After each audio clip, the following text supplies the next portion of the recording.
Good evening, everybody. Welcome to tonight's episode of Talking Elite here on the All Elite Zone podcast. I am your host, Adam Glexi, the Bearded Wonder.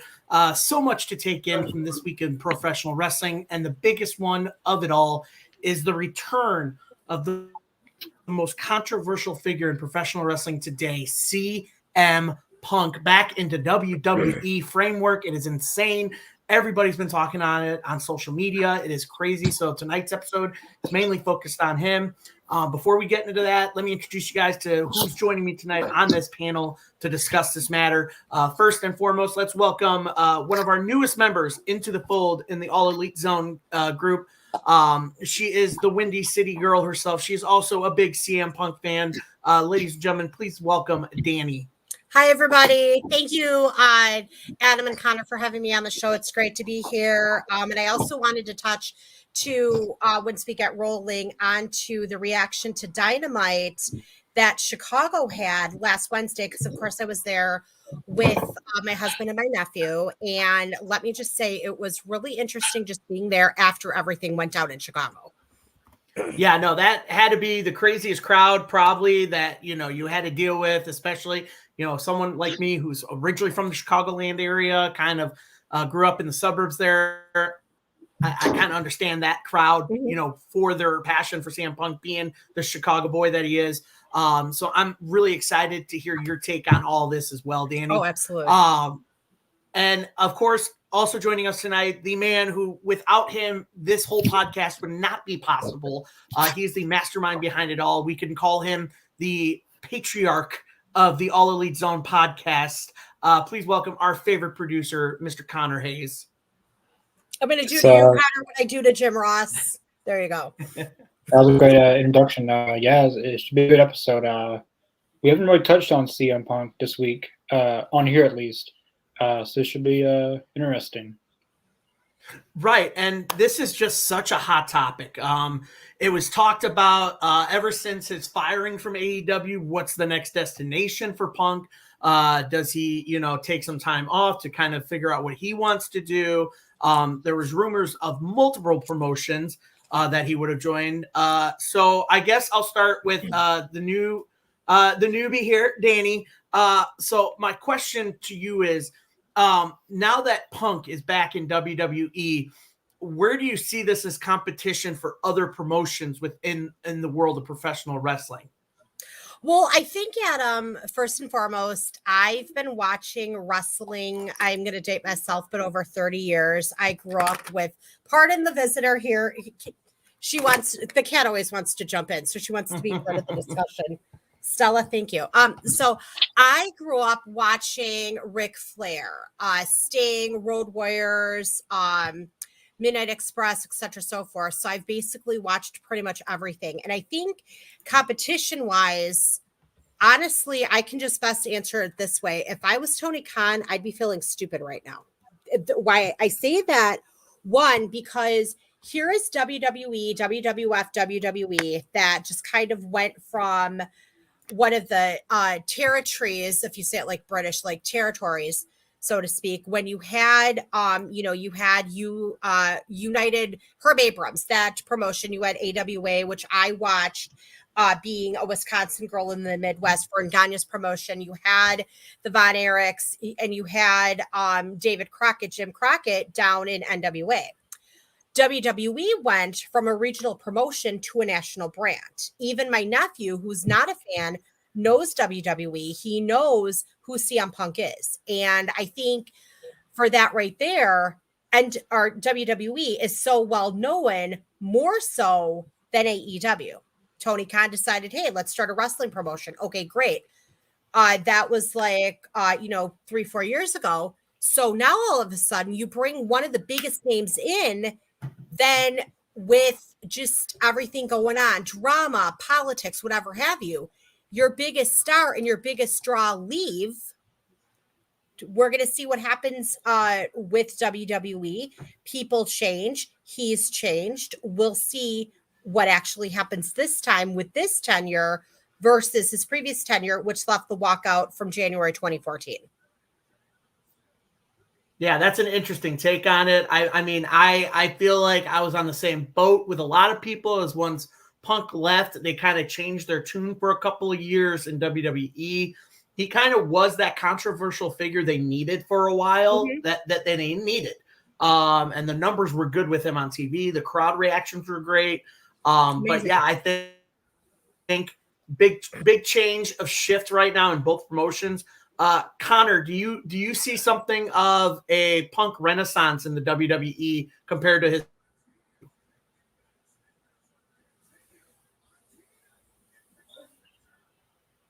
Repeat that last part. You kind of went out a little bit. Oh, I said no. I said, could you kind of compare and contrast what if there's going to be a difference with Punk's return in WWE? Is it like a new renaissance for him, a new age for him, going back to WWE, and compared to what he did when he returned to wrestling in AEW? I think this will be a different type of CM Punk. A lot of fans think this is like a PG Punk, but his first promo, he said that this isn't going to sound like CM Punk. CM Punk will always be CM Punk. He's always been that way his entire career. So I think we'll get the edgy CM Punk in the coming weeks when he wrestles and who he goes against, and once they start putting him in a feud. But I think this will be a lot different than his AEW return when he went to AEW. Maybe in some ways passing the torch to some others in WWE, because CM Punk is in the end of his career. I don't know. We'll see what he does. I think CM Punk is going to make a lot of other people step up in WWE because they're afraid that he's going to take their spot. Kind of like Seth Rollins. No one knows what's going on with that, but I can see that being a WrestleMania match this next year. I think it's going to force everyone to step up. And when people step up, we've seen it with the Ruthless Aggression era, the Attitude Era, and the Monday Night Wars. When people got knocked down, they had to step up, and we got some of the best TV out of that. So I'm excited to see what Punk does next in WWE. Now here's that thing too, is now you're saying about the whole audience reaction to it of there's some people saying we're going to get PG Punk again, a term coined by our fearless champion in AEW, MJF, going back to WWE. But again, if you watch the press conference after Survivor Series, they asked Triple H about it, and he had mentioned, that was 10 years ago. And if you're the same person from 10 years ago, you did something wrong. He goes, I've changed. He's changed. The company as a whole has changed. So Danny, going off of what Connor said and basically of what Triple H had said at the conference post media scrum, do you see CM Punk falling in line and being a better person than when he walked out in 2014? I do, Adam, for the simple reason that I wanted to shout out NoDQ.com. If you guys are familiar with that website, Aaron Rift, amazing. Hi, Aaron. Thanks for having the website. And there's a columnist on there, Mr. Tito, who was on Lords of Pain, which is wrestling headlines, and I followed Tito for years.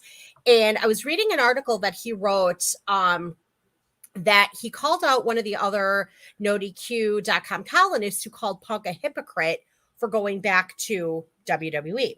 And Tito's was just a counteractive column where he's saying he's not a hypocrite. And Tito feels personally, and I do too, that WWE has changed since the last time Punk was there. So when you think about why Punk left, and I've often said that I'm a teacher, retired preschool teacher, turned nanny, personal assistant, and my last work environment, Adam, was very toxic. Like, it was just high school, gossipy, whatever. And it's kind of like reminds me of AEW. And I feel like that WWE has changed a little bit. Triple H, again, very obviously very competitive with his high position in the company. And people do change, Adam. People, I mean, we're talking a 35-year-old Punk who was in the middle of his career. He was burned out. He'd done it for how many years? And the body when you do something for so long, your body just completely like shuts down. I think that's what happened to Punk. I think he was tired of it. That made him leave. Now I wonder, yes, has changed? Maybe he felt like he was burned in AEW. Maybe he felt like that wasn't the right place for him, but WWE is. And only he knows that. Yeah, and it's a great comparison because of the two promotions. You know, it seems like even in a promotion in Impact, there was rumors going around because Ace Steel was over there working with Impact a little bit. There's rumors he'd go over there. But in my mind, it was always down to, does he come back to AEW, make amends, or does he go back to WWE? Right. And in my process, Danny, you and I are the same kind of people when it comes to professional wrestling, because I also grew up in the golden age of wrestling. I grew up in the late 80s watching the Monday Night Wars, yes. You know, watching ECW in its early days, breaking away from the NWA. Mm-hmm. I watched all that stuff. And to me, it was all creative stuff for me. I love the creativeness of all the promotions. And Connor, we talk about it on this show about creative. In AEW, in our view, a lot of us would agree on this podcast, AEW, a lot of creative was open to the wrestlers. There wasn't really a creative team. You know, Tony Khan would come up with matches, match cards, but ultimately it became down to the talent that wanted to come up with ideas. WWE, it's very structured. Do you think the Punk now and not the Punk from 10 years ago, can you think that Punk can adapt to the creative in WWE back before it was, what it is now? Do you think he can adapt to that, Connor? I think first I'll go off of his promo on Monday. That was all him. He didn't have any lines. He just went out there and said what he wanted to say, which he was supposed to have a longer segment, but Randy, another much longer. So he's got short, but he did it. He did everything his own. Like, he didn't have a script. I think Punk now realizes WWE wasn't so bad after all. Maybe having a script or having someone to work with you isn't so bad. Whether there's so many people like wanting to do their own stuff, and then politics get involved, and then creative is a mess. And not to down AEW, but maybe he sees now that, you know, maybe it is a little bit better having a creative team a little bit, so you're not no one's jumbling over someone, and there's actual like an authority. So like not everyone's, how do I put it? Like wrestlers not booking themselves in the matches. I guess that's what I'm trying to say. But I think now he's even from being in AEW, you could see that he's from his first run in AEW to WWE, he's matured a lot. He's really changed, and him going back to WWE, he's really changed as well. So I think he'll adapt to this era, and this kind of goes off what Danny said. Devin says, I think Vince being gone is a plus. Punk wanting to come back. I think Vince not being there is a plus for a lot of people wanting to go back. Because Triple H seems like he's he'll give wrestlers a little bit more freedom than what Vince would. I think a lot more wrestlers like Triple H being in charge. And I think that was probably a good flag for him wanting to come back, because Vince is not in charge. Yeah, Danny, and to tail off of that, I'd like to get your take on that. Do you think Punk, with the creative in WWE, how much input do you think Punk will have in a lot of his storylines compared to all the freedom he almost had over in AEW? How do you feel about that with him in the new age WWE? Well, I feel like, Adam, too, and my husband and I were actually just talking about this right before we went on air, that Wardlow, oh my God, is like one of my favorites. And we were just, for example, using Wardlow for an example, that Wardlow's gone. He, comes back after, the start of the storyline with Max.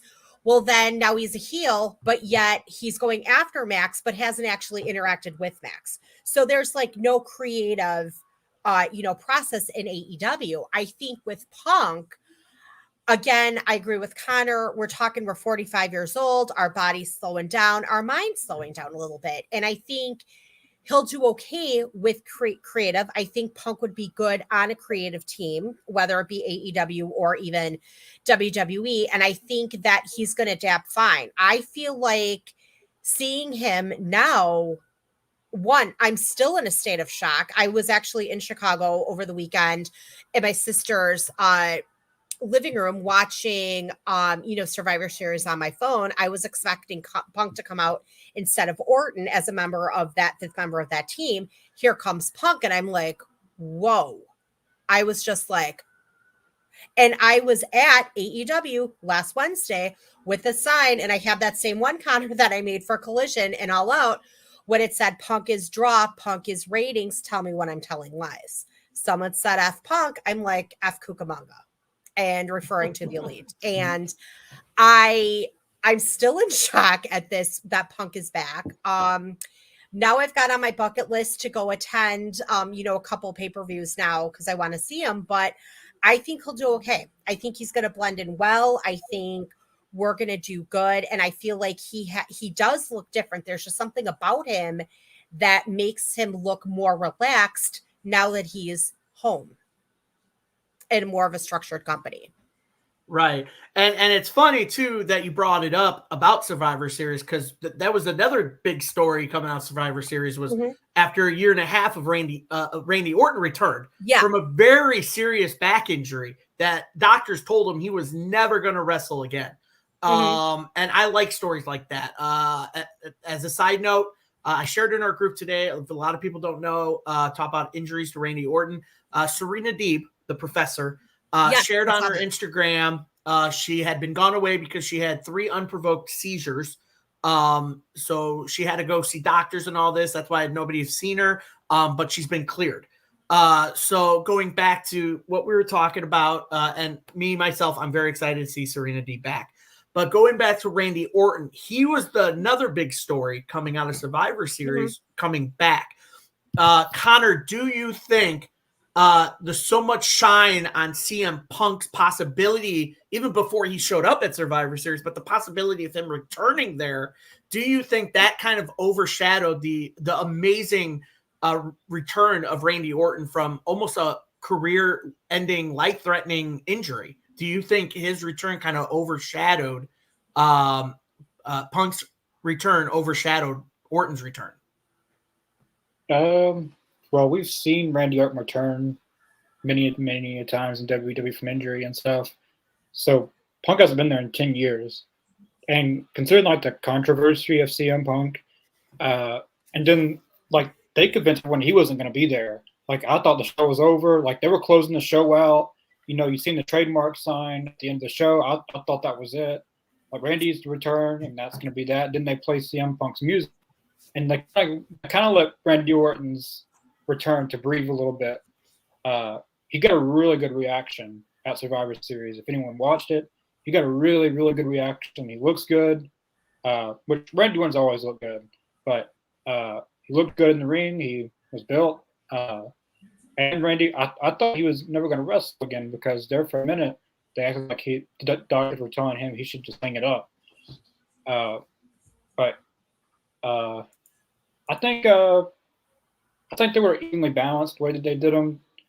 But I do think it didn't matter how they did it. I think Punk was going to overshadow the whole entire show. No matter how he debuted, I think he was going to overshadow everything on the show. But I like how they did it. I wish I would have done a reaction of that because my reaction was priceless to that. Like, I thought the show was over. The trademark comes up, and I was like, well, I sat here for nothing. And then I couldn't believe he showed up in WWE. That was my mark out moment of the year besides Collision on June 24th. Yeah, I think I don't think any way you spend it, I think Punk was going to overshadow any return that could have happened that night. It's funny you mentioned you should have recorded that reaction. You might have made that highlight reel that Raw did with all the fans, like their live reactions. Like they made like a whole like a whole video of all these YouTubers and Twitch streamers reacting to his return. So you might have been on it if you did it, Connor. So you probably should have jumped on it. and then I was mad because, the very next Monday they were in Nashville, and I was debating on buying tickets. Like, I don't know if he's going to be there. He's probably going to come back to AEW. I don't know what's going on. And I didn't buy tickets, and then he shows up. And then he's on Raw, and then I didn't get to go. But I hope to see Punk again in person. Right. Now, Danny, talking about it as a whole, we also got a little bit of a glimpse of a storyline with CM Punk and a certain talent on the roster in WWE, that being Seth Rollins, because Seth Rollins has been a big vocal enthusiast about bashing Punk and everything like that. We go back to all the things in AEW with Punk having issues with, the Young Bucks and the Elite and, working with them. Do you see if this is going to be a real life kind of thing where Punk has some issues in the back with certain talent? Or do you think that it's a different environment than AEW where Punk can work with someone who dislikes him but can do business with him? Before I answer that, Connor, I honestly, now that listening to your comment about tickets in Nashville, I was deciding, do I go to, Collision and All Out, or do I go to Survivor Series? Because tickets went on sale at the same time. And my husband asked me which one I want to go to. I'm like, nah, let's go to Collision. I regret not going to Survivor Series. I regret not going, because if I would have known that he was going to be there, obviously I would have gone to Survivor Series. So to answer your question, Adam, I feel like this is interesting for starters because I tuned in and then I actually turned off Survivor Series. But then I saw, the rest of it, like just like following like Twitter and, social media. The end of it where Michael Cole had to hold and Corey Graves had to hold Seth Rollins back has got me thinking this could be a possible work. However, if this is legit heat between the two, I feel like it's not going to blow up in our faces the way the issues in AEW did with the Elite. I feel like because there's more structure in WWE, there's more leadership. AEW, again, like I said, kind of reminds me of my last employer where people were just gossiping and they were gossiping about me. And I walked out. I was done. I was like, I'm not going to do this. I deserve better. And I left. And it was because people were, again, acting like the equivalent of Dave Meltzer, who ironically blocked me from Twitter after I said something about the Bucks. But, and he's blocked me like 3 times because I made fun of Cucamonga. But it was kind of like the high school behavior I couldn't take. I consider myself to have kind of a personality similar to Punk, but however, I'm going to be respectful about it. And I feel like this situation with Rollins is going to be interesting moving forward. Even more interesting is Drew McIntyre, but that's a story for a different time. I feel like if this is a work, fantastic. However, if it's real, it's going to be handled better and with more, I don't want to use the word delicacy. I feel like it's going to be handled with more professionalism compared to what happened in AEW between Punk, the Elite, and Jack Perry. Yeah, no, I totally agree. And to me, WWE, and this is not a slam on AEW because I love AEW, but on WWE, there seems to be more backstage control, backstage mum, like when issues arise. You never hear a lot of gossip about backstage issues in WWE as much as you hear in AEW. Oh, and absolutely. Again, it goes to journalists like Dave Meltzer, who has a weird relationship with certain talent in the backstage of AEW, where he really shouldn't. The man's been in pro wrestling journalism for almost over 30 years, and he still writes garbage. That's just my opinion of his writing is just nepotism and favoritism on certain talent, and he'll bash other talent. It's like, dude, open your eyes. But But I agree with you that WWE does have a better structure backstage when it comes to talent relations. We can go back to the episode on where it was a mess back in the day. We go back on the episode of Dark Side of the Ring when they talked about the plane ride from hell, Oh God. where Yes. it was out of control and talent Yeah. relations, and that was Jim Ross. Jim Ross was the head of that, and he had to deal with it. In AEW, you don't have much talent relation people there. I mean, we just talked about this week, QT Marshall left, and he was kind of the glue of talent relations backstage in AEW. But now you're seeing kind of a change in the guard in both WWE's authority and the way they work with their talent.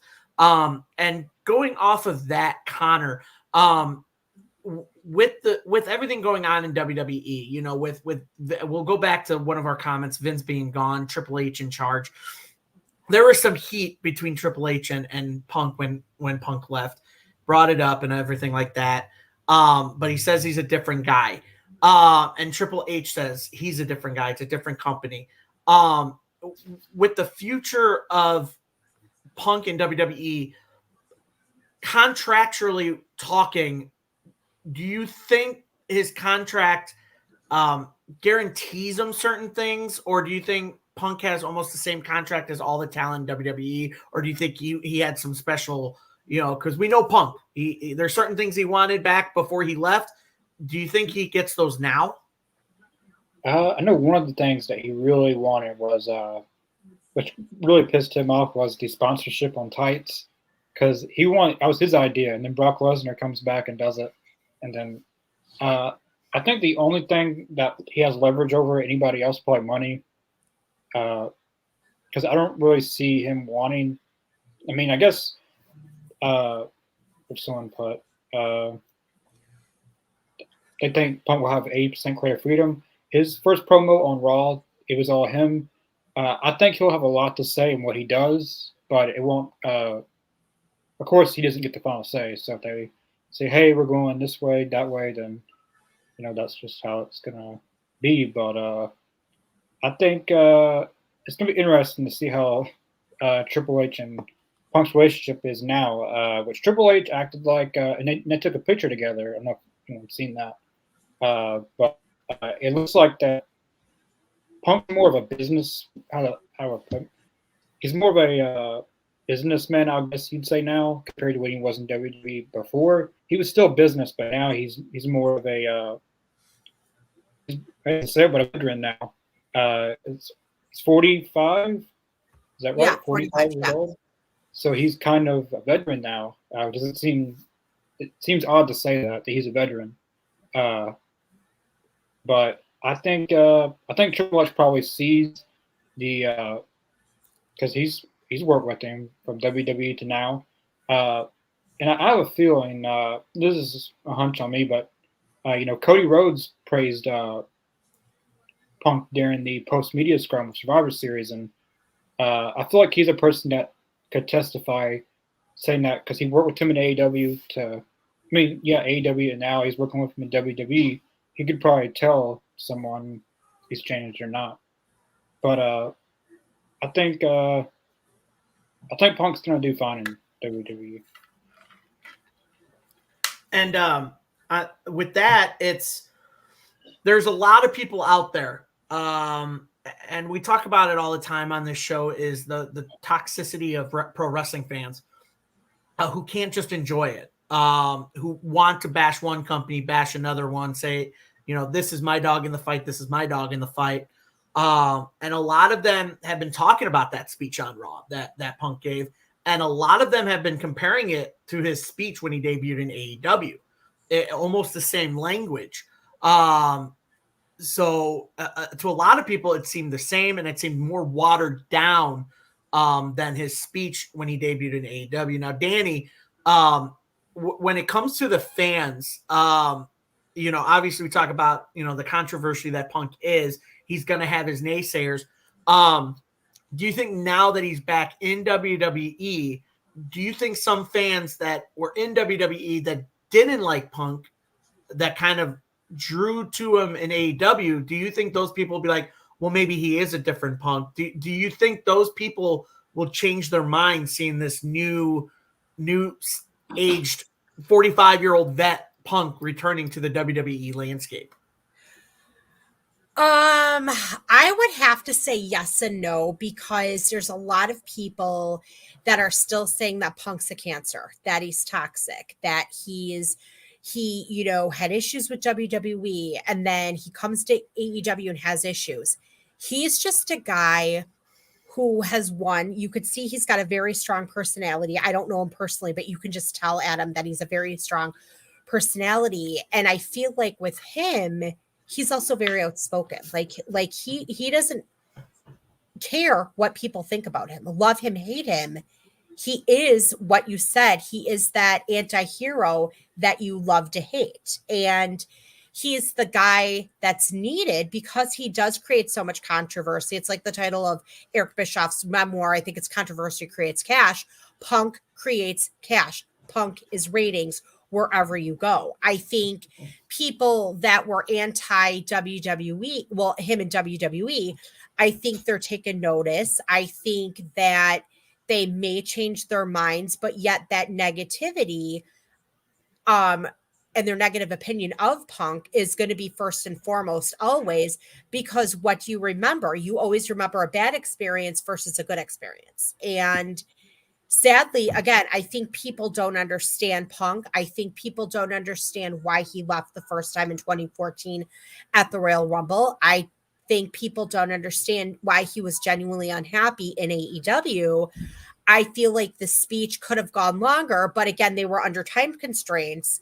It wasn't watered down. It was slightly similar to AEW, but I felt like this speech that he gave Monday Night on Raw in Nashville was more from the heart. That one when he debuted, what was that, Connor, like 2021 in Chicago? Yeah, it was 2021 in Chicago. Yeah. I feel like that was a bit. I feel like that was, how would I put it? It was a little too much. It was almost like it was a forced speech. This was genuine because he's a genuine guy and he was speaking from the heart. What about your take on it, Connor? Same question about his speech and basically turning people back into WWE and actually support Punk. Basically, do you think he's done that? Do you think Punk's doing a good job on doing that? I know this promo or that promo he cut is basically the same as the AEW one, but the one thing fans wanted him to do was take a shot at AEW, which if he would have taken a shot at AEW, they'd have complained that he took a shot at AEW. And then they're complaining now that he didn't take a shot at AEW, but that's just fans on Twitter and social media. But I think, what was the second part of that question? I'm just saying, do you think with him being back in WWE, do you see it in people in AEW saying, okay, maybe this is a different Punk, or he's changed the view of other people and that weren't really fans of him? Yeah, I think guys like the ones who already liked him, like FTR, Mark Henry's talked about it a lot on Busted Open about anyone watches that. I watched that. I think a lot of them who already liked him probably already seen it, but the ones that probably didn't like him are gonna see that in the long run, maybe. Yeah, I think he's gonna. Which there was a report that which Fightful is a better news source than Dave Meltzer. I think because they don't do what he does, but basically everyone there shook his hand. Like it was a great vibe backstage. He was there, and it wasn't the grumpy Punk that everyone thought that was coming in WWE. And some people are gonna wait and see of how he is, because one week to the next can be different. But I think Punk's. I think he knows what he's doing now. I think he knows that, you know, he can't afford to screw up this time. I don't think he will, but yeah, I think he'll do fine. I think another thing we talk about, especially the craziest thing about the tribalism of certain wrestling fans of certain promotions, they want to talk views. They want to talk numbers of each show. Which, by the way, if anybody saw the one episode of the Friday night episode of AEW actually beat a SmackDown episode. I think it was the one right before Survivor Series.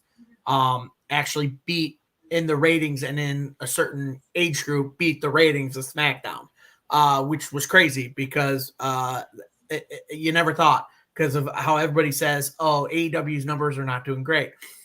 It's crazy to say that, but I pulled up comparison here and I want to get your guys' take on it. So according to these numbers, when Punk first appeared in AEW, they drew 1.129 million viewers for that, and it was up from 740,000. Now, compared to what happened when he returned to Raw on Monday, he returned and they garnered 1.884 million viewers, which was up from 863,000. And we talk about numbers all the time. Do you guys think, and Danny, I'll start with you. Do you think, even with those numbers we've seen so many times that numbers do decline because certain other things happen, do you think WWE can kind of grow that number or sustain that number, or do you think Punk might detract some people that didn't like him before? Do you think that'll take some numbers away?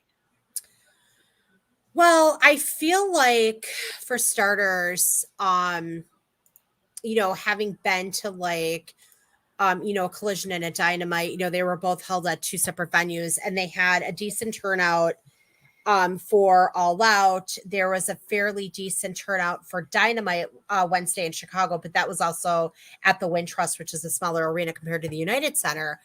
I feel like WWE is going to go up in numbers because I feel like a lot of people who, perhaps stopped watching AEW because Punk was gone, because he got fired, they're going to watch WWE. I feel like WWE is going to do fine in numbers because Punk he draws ratings. He's a major star. He's also comes out to a major pop. I mean, when we were in Chicago, we were chanting his name, but this time we weren't doing a lot of chanting for him. It was it was almost melancholy, but I feel like with these numbers that these are going to continue to climb because we want to see what is Punk going to do next. Like, he's back. Okay. So, and what was it? Remember when it was January 1999 when Mick Foley won the title on Raw, when Tony Schiavone said, don't change the dial. Our competitor Mick Foley, who used to be Cactus Jack, won the title. So that's when everyone stopped watching Nitro, turned into Raw. Nitro's numbers went downhill. So I think WWE is going to be fine. I think a lot of people who are aware that Punk is back are going to tune in just to see what he does next. And Connor, kind of like a follow-up to that, and actually thank you for bringing up that moment, because that's one moment I remember from my childhood, Danny. Yes. Just watching that on Nitro and going, Yes. Wait, what?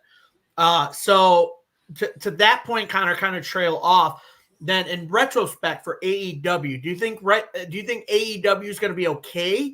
Or do you think this is going to hurt AEW in the long run? Or do you think because they're so already deep in what they've got with their fan base and their views that they'll be okay? It depends on what they.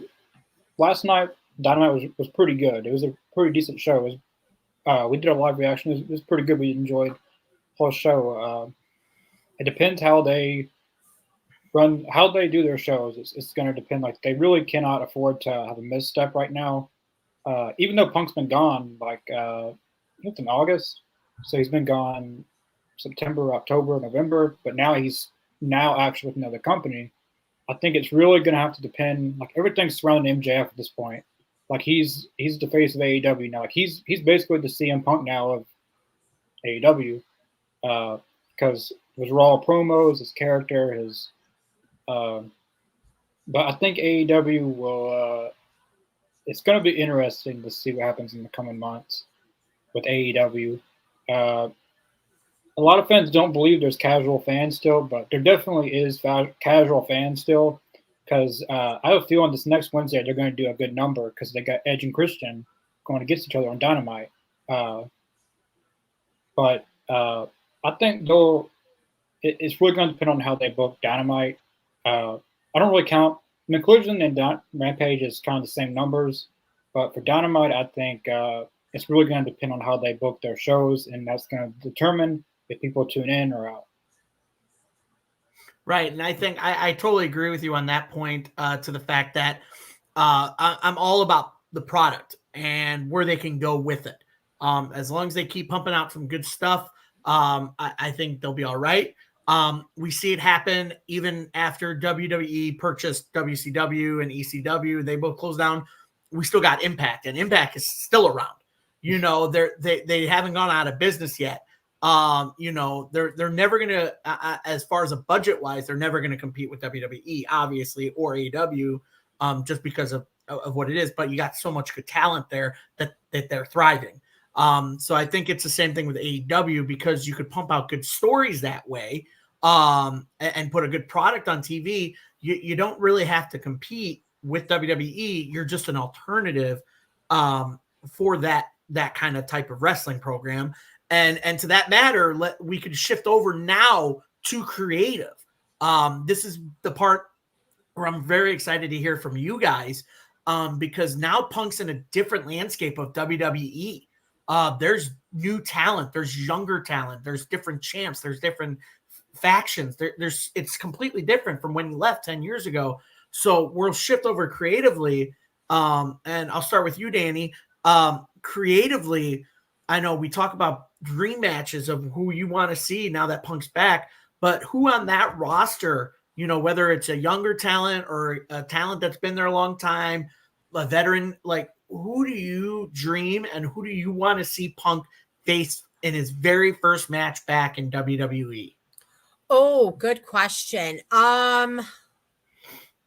Let's see.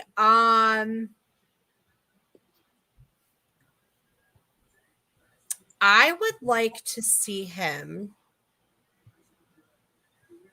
I would say probably Seth Rollins, just because of what happened at the tail end of Survivor Series with Michael Cole holding Rollins back. I'd like to see that. Another person who I would like to see in a promo battle is Logan Paul with Punk. And I'm not a Logan Paul fan at all. That would be interesting. And that's an interesting take because, you know, Paul actually is just brand new to the industry. You know, it is crazy to think that Logan Paul's only been in the professional wrestling industry for barely a year, maybe a year and a half, because he debuted against Roman Reigns at Crown Jewel. That was his very first match in WWE. And it's crazy that someone like Paul can adapt to the sport, you know. But no, I like that take. I mean, obviously, we're on that path of Rollins and Punk facing each other. I think it's an exciting story. The story writes itself. So I kind of actually like the idea of that story. I don't know if it's going to be his first match back. I know it's going to be his very first storyline back. But in the overall scheme of things, his very first match that he's going to wrestle, I don't think will be against Rollins because they're going to want to slow burn that. But that's just my opinion. Connor, in your mind, who would you like to see Punk wrestle on his very first televised match? I think it's going to be against Dominic Mysterio. I think that's who he's going to go against first. He was kind of teasing it on his Instagram page, and then Dominic Mysterio came back and said something because Punk and Mysterio had a feud, and Dominic was in the ring, and then he showed that photo. I think it's going to be Dominic and which they can do really. Punk and Finn Balor would be good. They haven't ever done that. I think it's going to be Dominic Mysterio. Probably, I would prefer Finn Balor really other than Dominic, but I think that will be his first. It's going to be one of them, his first match, because they're going to want, or at least I'd hope they'd have him in a few matches to get back in the swing of things. It's not like he needs the time, but just to get him, out there. I think his first big match will be against Rollins, possibly at the Royal Rumble, or he might be in the Royal Rumble. I know they've already talked about him going against Roman. That's in the works already. But the match I really want to see, and they did this interview together promoting a video game with Jim Ross, Stone Cold Steve Austin, and CM Punk. They did that interview promoting WWE 15 or 14 a few years back, and they cut a really, really, really good promo segment together. And they were just promoting a video game, but it got really, really personal, and it gave me goosebumps watching that. I really hope that they do CM Punk versus Stone Cold Steve Austin at some point, which they can go in a lot of different ways with Punk at WrestleMania. I think they could probably Punk and Rollins could happen at the Royal Rumble. I don't know. We'll see. But I think his first match back will be against Dominic Mysterio, and his first major feud will be against Rollins. I like the idea of him being in the Royal Rumble. Creatively, I mean, right now, and I like I said, I follow WWE. I follow some of their stories. Right now, with what they're doing with Damian Priest and the Money in the Bank, I'm not really behind. Yeah. What I'd like to see is heel Punk return and actually take that Money in the Bank briefcase off of Damian Priest in a match. Yes. That way you keep the story going, because you have to remember Cody still has his story with Roman. So creatively, if I think on it, and if anybody else wants to agree, again, also listeners, if you guys want to put your fantasy booking and who you want to see Punk wrestle in this first match, please do in the comments. But in my fantasy booking with it, I see Punk winning the briefcase off Damian Priest at some pay-per-view, maybe the Royal Rumble. Have Cody Rhodes, I know it's far-fetched, but have Cody Rhodes win the Rumble 2 years in a row. Have him as on the list of two-time winners. He can go over to SmackDown, i.e., it's a crazy name to bring up, but i.e. Chris Benoit, of when Chris won it in 2004 and he jumped to Raw from SmackDown. Found that loophole. I feel you can do that with Cody. You can have Cody win it, being on Raw, but kind of cross back over to SmackDown to continue and finish his story with Roman at WrestleMania on night 2. But have Punk win the Money in the Bank briefcase, show up on Raw and tell Rollins, who's still your champion at this time, hey, I already know when I'm cashing this in. You and me, WrestleMania night 1. Mm-hmm. That is perfect storytelling right there. And then building up to WrestleMania, you have Punk face all these faces and have them challenge him for the briefcase and have him win constantly, keeping the briefcase. And at WrestleMania, he wins the world title off of Seth Rollins. And you can either go continue that story, or you can have someone else win the title off of CM Punk if he feels there's someone backstage that can earn this title. But in the current state of WWE right now, I think one match I think we can all guarantee is, like you said, Connor, I think Dominic Mysterio is a good first opponent for him. There's a story there with Punk's history with his dad, Ray. Someone I'd also like to see Punk in the ring with is someone from NXT, Braun Breaker. Yeah, I would love to see Punk against Braun. It kind of will give me the idea of his match with Wardlow in AEW, because I enjoyed that match. Mm-hmm.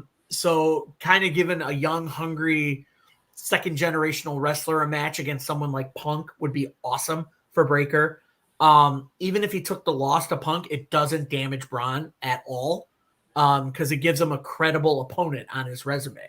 And then obviously you talk about backstage politics.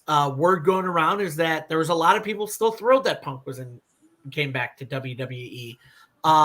A lot of people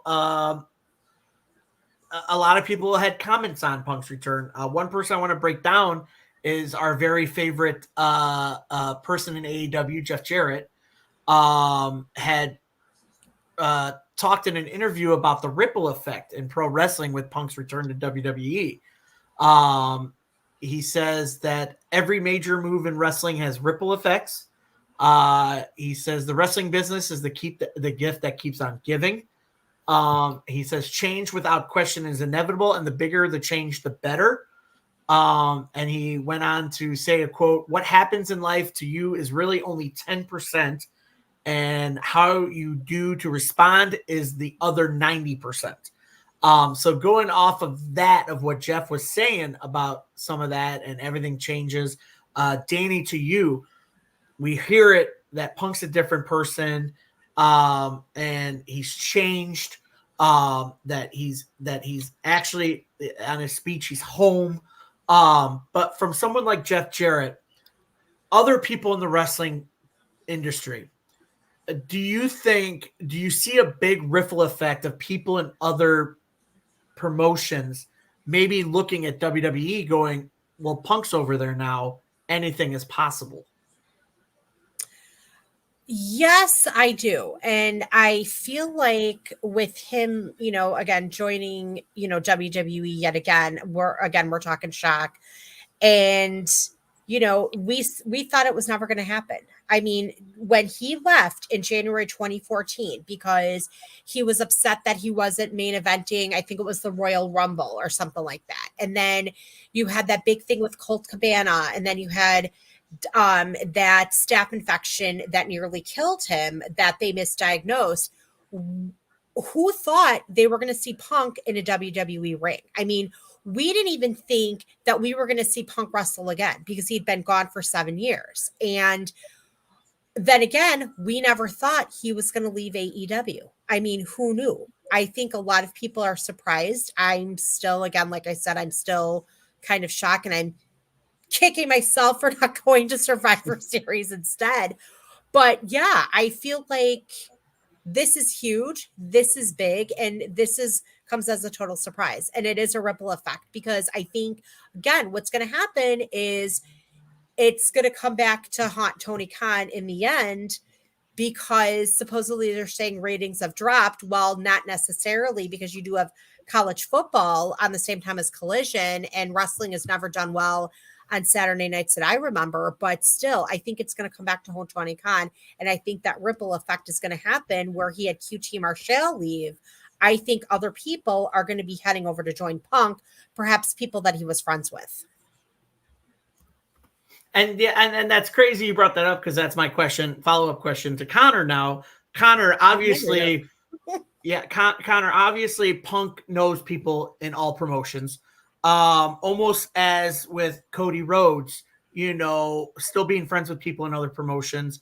And of course, wrestling is a business. People are going to go somewhere to make money. Do you see this Punk, because he's got so many relationships with so many people in the pro wrestling world? Do you see certain talent from certain promotions jumping ship to WWE now? There's two people I can see as FTR.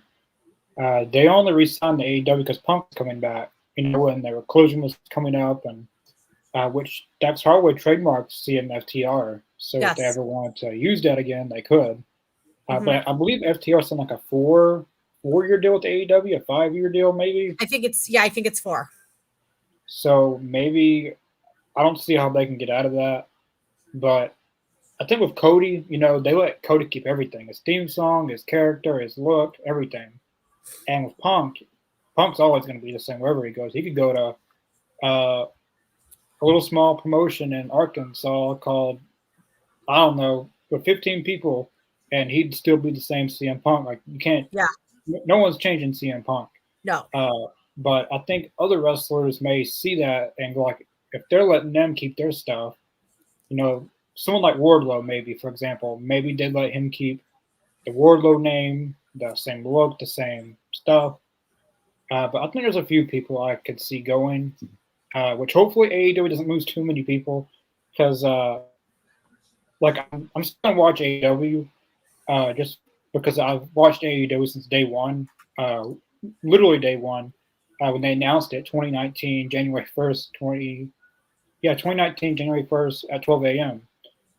But I will start watching WWE a little bit more now because Punk's my favorite wrestler, and we were talking about the ratings and numbers earlier, and some people who don't even like Punk will watch just out of curiosity. What's he gonna do? Is he gonna say something about AEW? What's gonna happen? But I think some people will follow suit, mainly FTR. I could see one day when their contracts expire, or maybe Ricky Starks, who's someone that is friends with Cody Rhodes, that could show up there. So I could see a few. And that's another thing with talent is because we talked about it on the one episode last week about how they're people and they want to work with friends. I.e., we talk about Edge going over to AEW because he wants to work with Christian before his career's over, and that's a huge thing. And now with Punk back in WWE, you're right.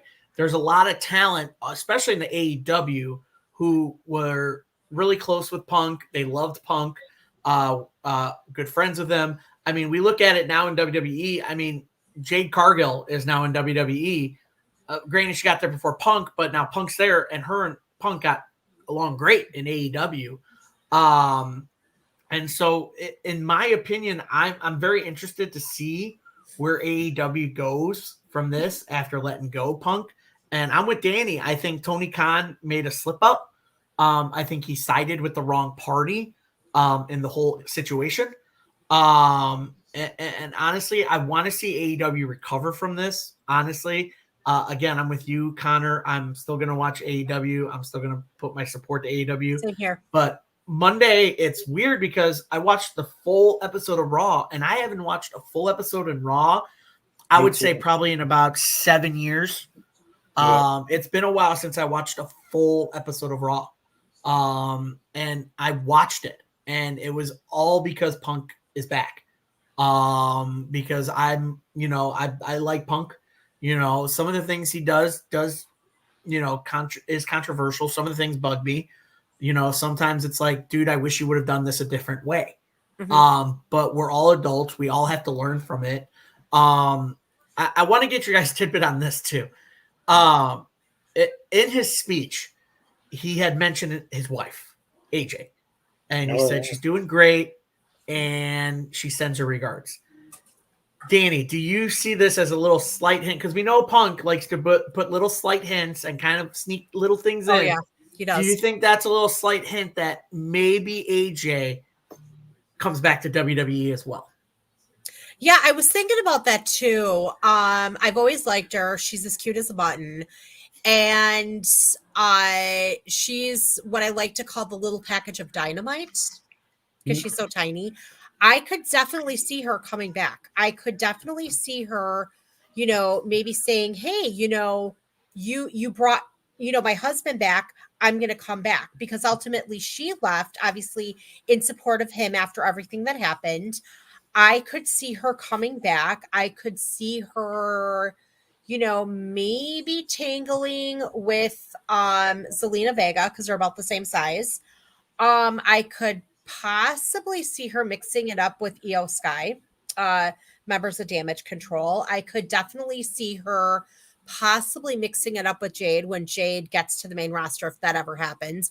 But yeah, I would like to see her back. I mean, I want to say she's getting probably about mid-30s now, so she still has it. I think she could still go, and I'd like to see her. Yeah, Connor, your take on that too about the possibility of AJ coming back to WWE. I think it's a possibility. I would say it's a possibility her coming back at the Rumble, in the Women's Royal Rumble. It's a possibility because Punk always, about every debut, big debuts happen in AEW, he hints at it and then it happens. Bryan Danielson, he told the fans that they need to be a little bit more patient. On his shoes, he had AC. Adam Cole debuted, and then he wore the gold outfit that he wore, that Edge wore. And then Edge comes, so and he didn't have to mention AJ Lee at all in that. Like, he could have just left that out. They didn't say it, but I think she will come back. I'd love to see her and Bayley do some stuff, because Bayley's really good on the mic as a heel, and them mixing up on the mic would be kind of interesting to see. basically her against anybody because when she was in WWE from then to now, almost everyone's gone. When she was, the Bella's gone. Everyone that she faced is not there anymore because she hasn't wrestled Charlotte Flair, Becky Lynch, Bayley, any of these people she's never went against. Mhm. So it'd be a fresh new start for her. But I would like to see her back in WWE. And it's crazy because she's also a co-promoter of WoW. So it's we talk about forbidden doors in AEW working with New Japan and Impact. Well, WWE did the same thing with Mickie James coming back at the Rumble a few years back as Knockouts champion. So Danny, do you think there's a way that even with AJ coming back to WWE, is there a way with the contract, anything like that with WoW that they can work around to say, yeah, she's co-promoter of WoW? Do you think WWE, now that they're different, do you think they would do that like what they did with Mickie James saying, oh, she's the Impact champion? I think there's a possibility, yes. I think given the style of management that Vince had compared to Triple H, and I read somewhere, Adam, that you couldn't sneeze in front of Vince McMahon or he would go blow a gasket. I read that somewhere. I don't remember where, but I believe it. Yeah, I think Vince would say, nope, not happening, done. I don't care. No exceptions. I think Triple H would say, okay, we can do this. Let's try this out as long as it doesn't affect your work here. Which right. It's kind of almost like she's a producer, I think you said, or promoter. That's almost like a conflict of interest to a degree. In reality, it probably is now that you think about it. But I think Triple H would be more receptive of it because perhaps maybe Punk really wanted to go back. Triple H knew that. So perhaps they might say, hey, you can stay. We'll give you whatever you want. Yes, AJ can stay. She can do both just to keep Punk. Which I believe she left women's wrestling. A few months ago, she left. She was a producer and she left company. She's no longer with women's wrestling, so she's not really doing anything right now. Okay. I seen it on Facebook a few months back, and then I just looked it up, and it was August 7th of 2023 when she left.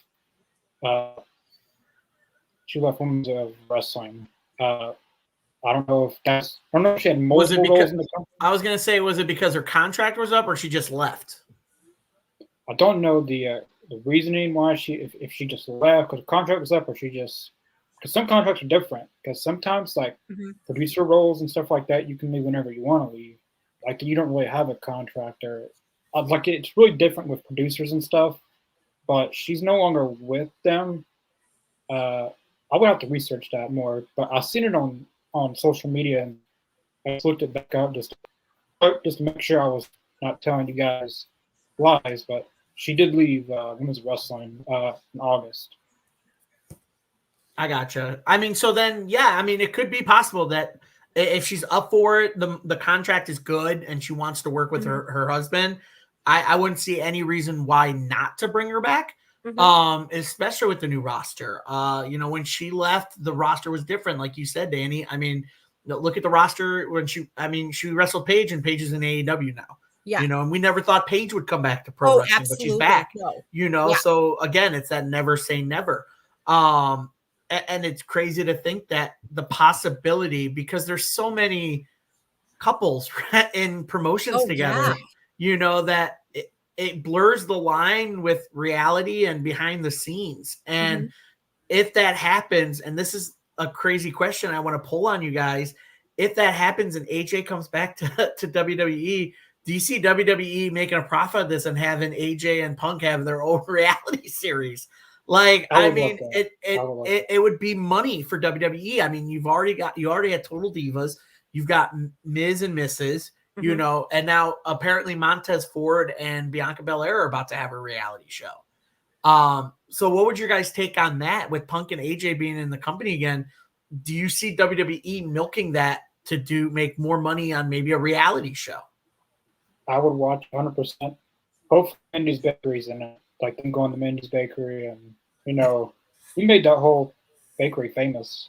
Just like I want to go there, just just for the heck of it, because he mentioned that. But Mhm. I want you see them doing stuff together.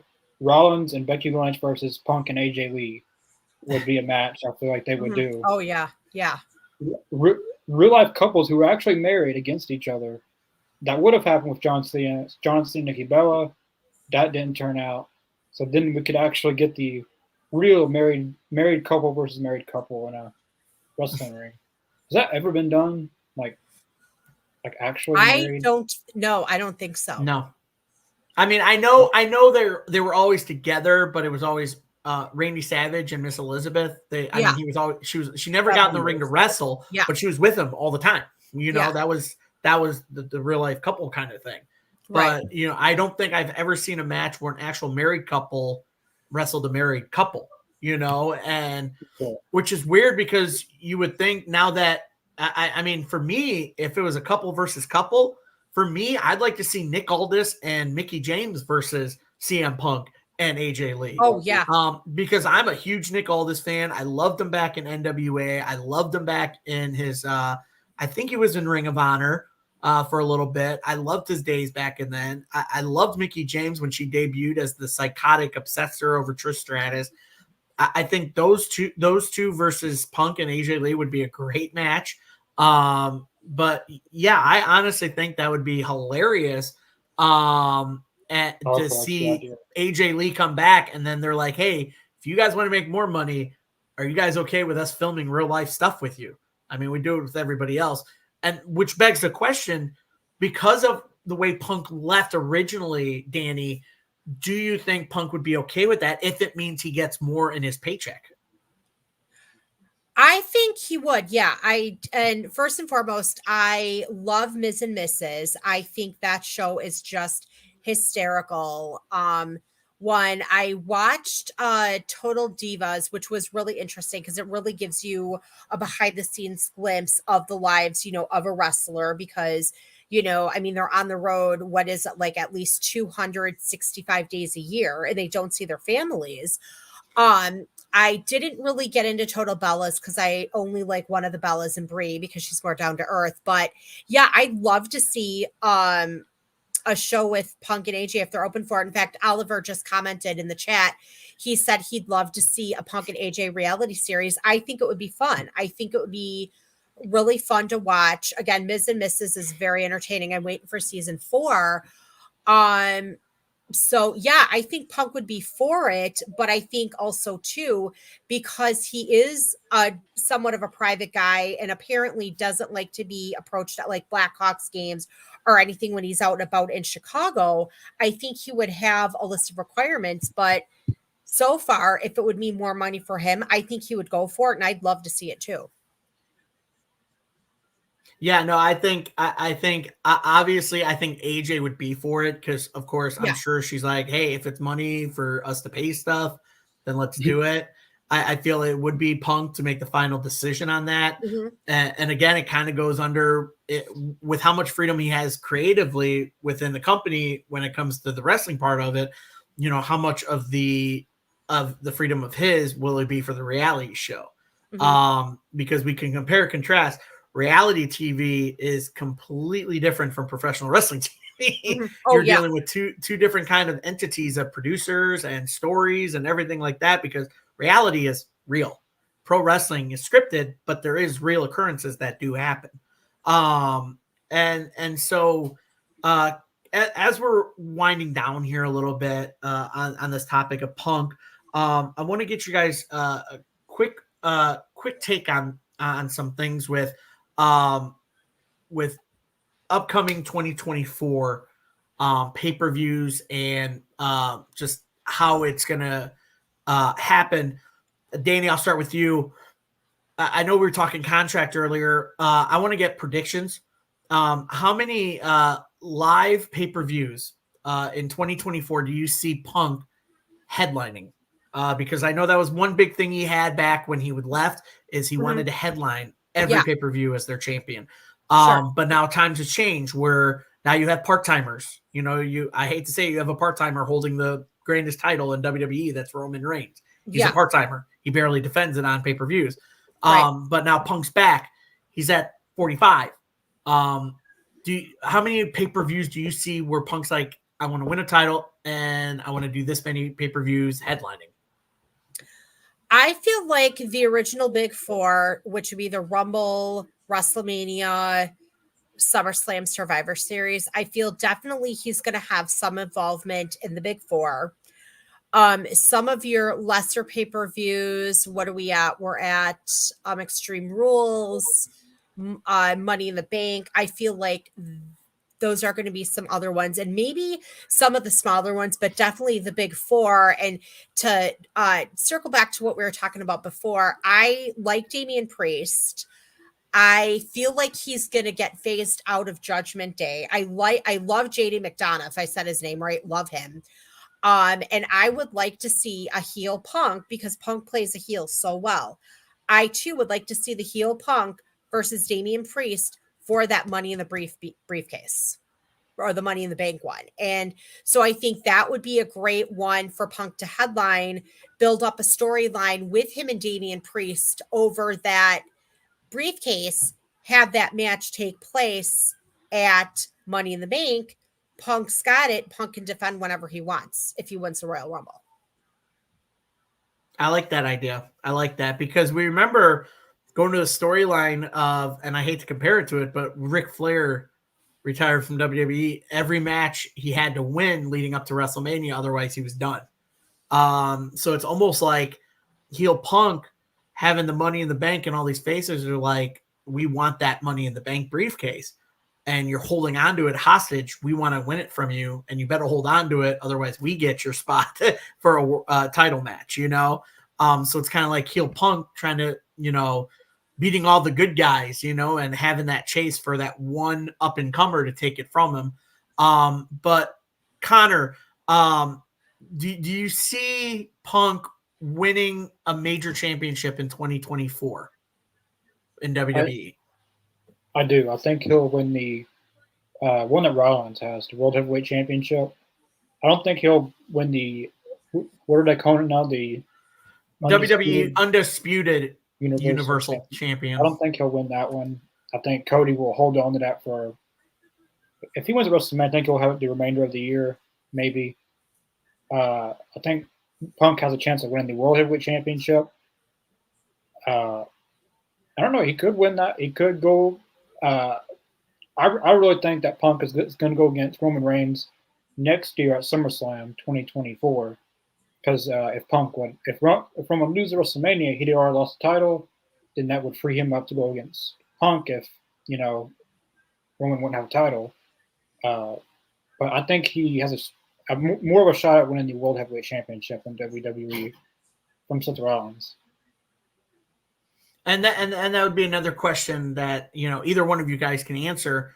Does any feud with Punk or any wrestler, especially a big wrestler like a champion like a Rollins, like a Roman Reigns, like a Cody, does that even need a title? Or would people just want to buy into it because it's a dream matchup?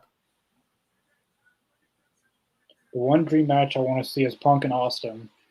That sit down interview was really, really good, and like the promos to that, like if they got Austin, like not like he did with Austin and Owens, but Austin coming to Raw and them doing those promos, those would be generational promos that would 20 years from now they'd be talking about, I feel like. But I mean, Punk doesn't need a title to make a match big. You think about MJF and Punk, you know, it didn't even have a world title involved, and it was one of the best feuds in the entire company. Oh, dream matchup. Let's see. Punk.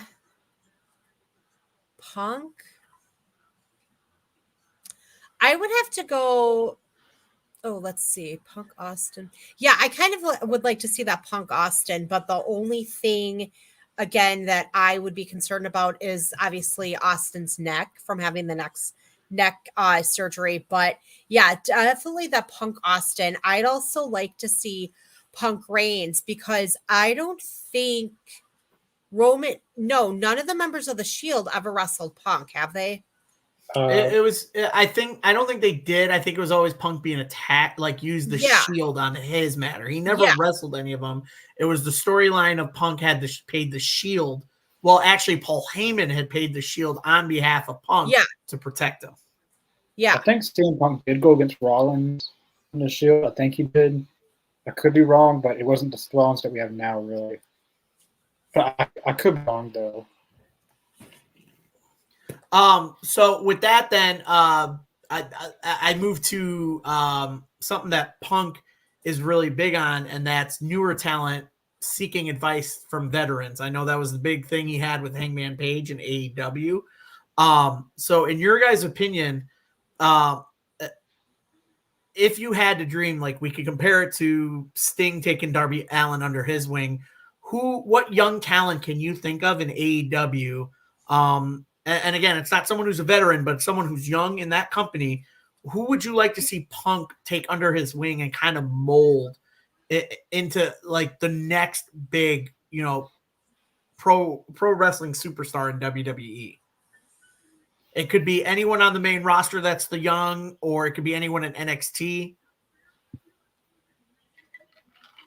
Person I want to say is LA Knight, but he's 41 years old. Mm-hmm.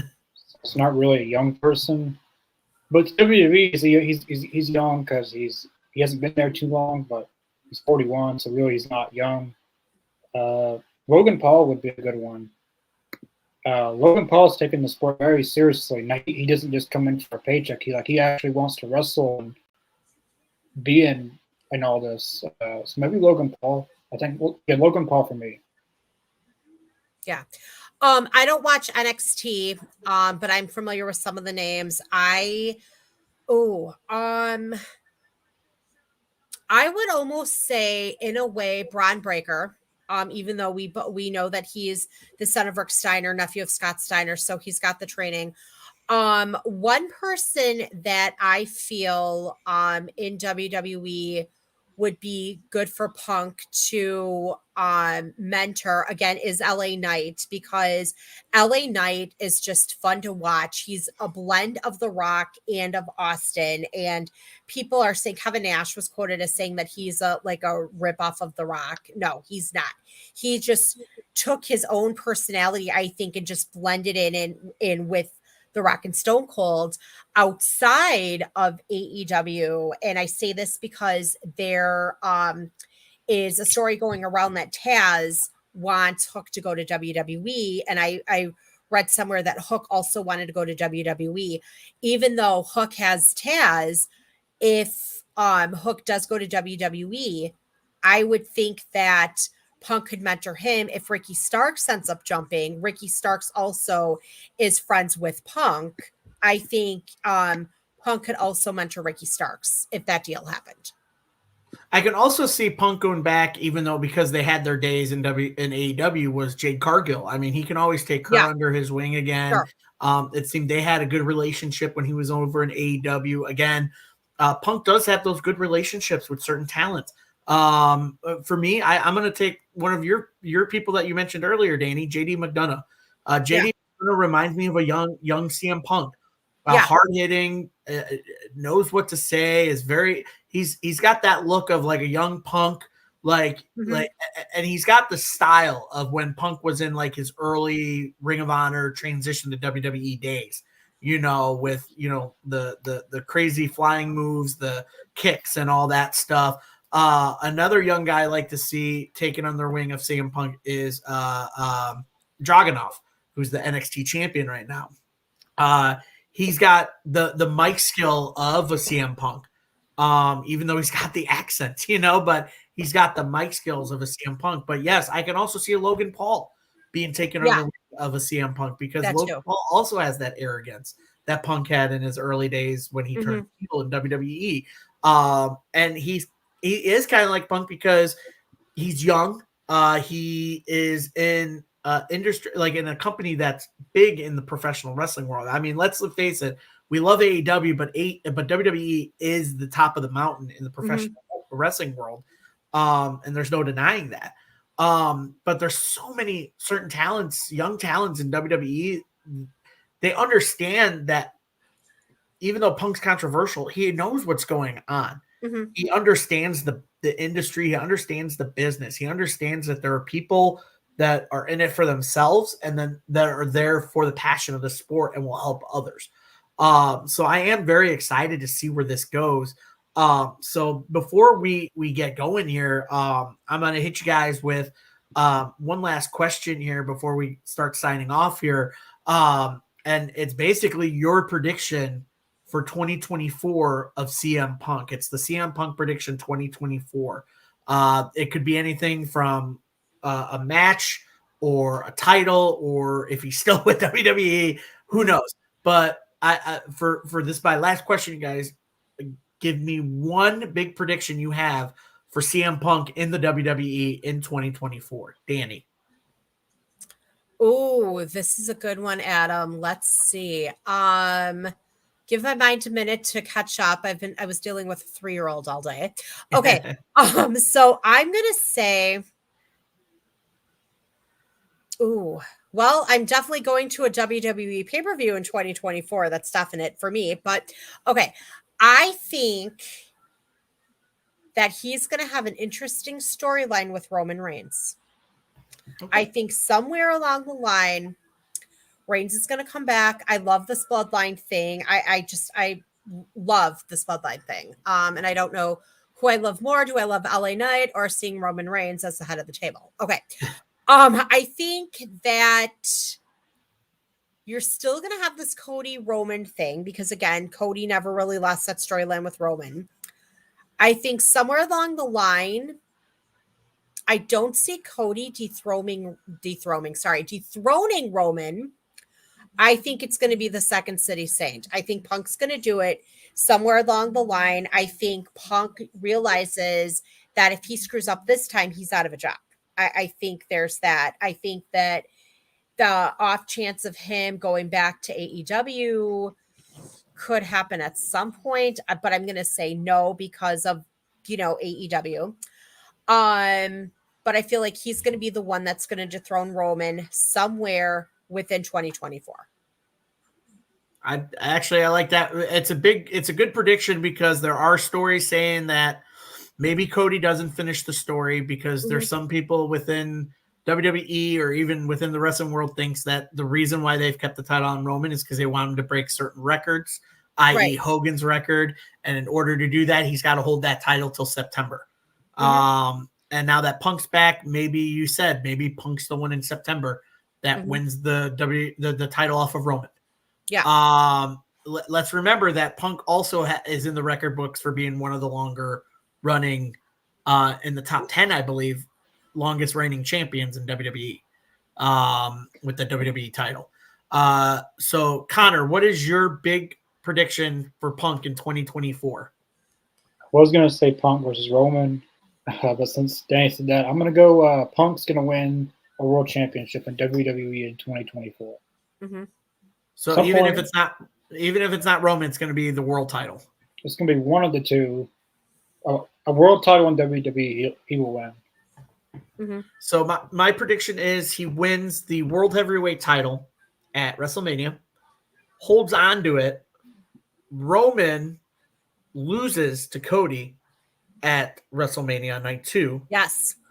Okay. And I predict a match between Cody and CM Punk, either A, at Survivor Series, kind of like world champion versus world champion, or a SummerSlam match, i.e. what they did with Cena and Orton, and they combined the two titles under one umbrella again. Because there are a lot of titles, Yeah. And having two world champions, I don't know how you. My dog's making weird noises. Having a weird dream, but yeah, Gemma, you good? Okay. I think she's having a nightmare. But my prediction is that they may unite the titles. Who knows? But that's my prediction is that in 2024 in WWE, by mid 2024, Punk's going to be world champion and Cody's going to be WWE champion. That's my prediction. I want to thank you guys for coming on. I know this was, something different. because we usually talk other stuff on Talking Elite, but because it happened Saturday, I messaged Connor. I said, Connor, Talking Elite, I want to try something different. I want to talk CM Punk. I know people get tired of CM Punk, but we have to talk about it because it is a major event in professional wrestling today. Is Punk jumping back to WWE? So it's a talking point that we had to talk upon. But I do want to thank you guys for jumping on tonight and talking about it. Danny, I want to thank you for coming on, since you're a big CM Punk girl, because you're from Chicago, obviously. Which, like I said, I'm from the burbs, so I understand the love of Punk in that city. So thank you, Connor. Also always thanking you, buddy, for doing everything you do for us on this podcast, for producing, get more people on this podcast, whether it's this one or the Canadian one. It's amazing all the work you've done for us, buddy, and we couldn't thank you enough, Connor. Especially me, man. So appreciate it. Everybody, if you guys enjoyed this show, please like, subscribe, share it with your friends. We are on YouTube. We are on Spotify. Are we on Twitch yet, Connor? Yeah, we're on Twitch. We're everywhere, guys. So, and again, you saw from tonight's episode, we don't just talk AEW. We talk all of pro wrestling. We are very inclusive to all pro wrestling. We just prefer AEW, but we are okay with every promotion, because as long as pro wrestling is thriving, as fans, we should be thriving as well. And we should just all be okay with what we watch. Connor, is there any upcoming news you want to share with the viewers, listeners, anything upcoming for the podcast? Just be on the lookout for an interview announcement pretty soon. We put a poll out in our group page. I'm going to let a few other people vote, because some people haven't had a chance to vote. But whoever wins, that's who I'm booking. So it looks like one person who's got the most votes is probably going to pull it out, but there's some people who haven't voted yet. So just be on the lookout for an interview announcement. That big interview I did talk about is still going to happen, but that person is going to have neck surgery. So it's going to – I don't want to ask someone I want to hear who just had neck surgery on for an interview. That would just be pretty bad on my part. And I don't think they would want to do it. Maybe I'm happy. But that it's probably going to happen in January, February-ish, that big interview, but it's still going to happen. And like when I say a neck injury, they're having neck surgery. That pretty much says who it is. If you can blur the lines. Sorry, I had to do it. If you can blur the lines of neck surgery. Adam! I had to. Adam! Yeah. Adam knows who I'm talking about. I do. I'm not going to share. We're not going to share it. We're going to let all the listeners try to figure it out, because God forbid we can't narrow it down, because a lot of people have had neck surgery, but this one is pretty much obvious. But we're looking forward to that interview. We're looking forward to the end of the poll to see who we're going to interview next as well. That interview will definitely come before the end of the year, which we're excited for. But again, you guys, thank you guys for joining me tonight. Next week, Talking Elite. I've been thinking about episodes. I've already got one in mind for next week. Danny, if you'd like to join as well, it's open. Connor, I think you're going to love this idea. We're going back in time, guys. We are going to episode 1 of AEW Dynamite and the entire roster. What we're going to do is we're going to have you guys pick one male, one female wrestler on that roster that debuted on the AEW Dynamite debut, and where the trajectory of their career has gone since that episode aired. Whether they're still in AEW, whether they went to another company, whether they left pro wrestling. But I want you guys to come up with one male wrestler, one female wrestler from that roster of the debut episode of Dynamite and the trajectory of their career after that debut. That sounds interesting. And listeners, you guys can chime in as well on that episode. I'm excited for it. I'm already going to start my research on it tomorrow. I actually was looking at it tonight while we were talking, about the debut episode and looking at the roster. Perfect. Yes. So thank you guys for all commenting, suggesting all these matches. Gordon, yes, Punk versus Rollins, WrestleMania 40. That's a topic. A lot of people saying Punk versus Austin. I know Jason mentioned it. Oliver, thank you for commenting about Punk versus Cena again. Yes, that would be good. And the reality show. If I missed any of the listeners or comments that comment, I apologize. But we thank you guys for joining us tonight. Yes, thank you. Danny, Connor, anything else you guys want to say? Well, that's pretty much said everything. Yeah, I love being on here. I think it's a blast. I'm a pro wrestling junkie. I've been watching since I was old enough to peek over the counter at McDonald's and say, I want that one. And funny story. So my nanny kid, she's 3. She just turned 3 November 4th. And I showed her a picture of Wardlow. And I'm like, who is this? And she's like, Wardlow. And I go, who's my favorite? And she goes, Wardlow. So she knows. So I'm like, wrestling. So, and I remember, Connor, I think I shared this in the chat. I was at Walmart and it took me like 3 countless trips to Walmart through 2 states, Wisconsin and Illinois. And I live in Wisconsin. And I finally found the Wardlow action figure, and I think it's the one within the TNT. So I'm just browsing Walmart, and she's like, Danny, toys. So I went in the toy section, and I was like, I almost started screaming in Walmart. I was so happy to find this. So I'm like, oh, I'm a role model. I have to teach you what's appropriate behavior. So I'm like this in Walmart, and it's sitting right on my back shelf.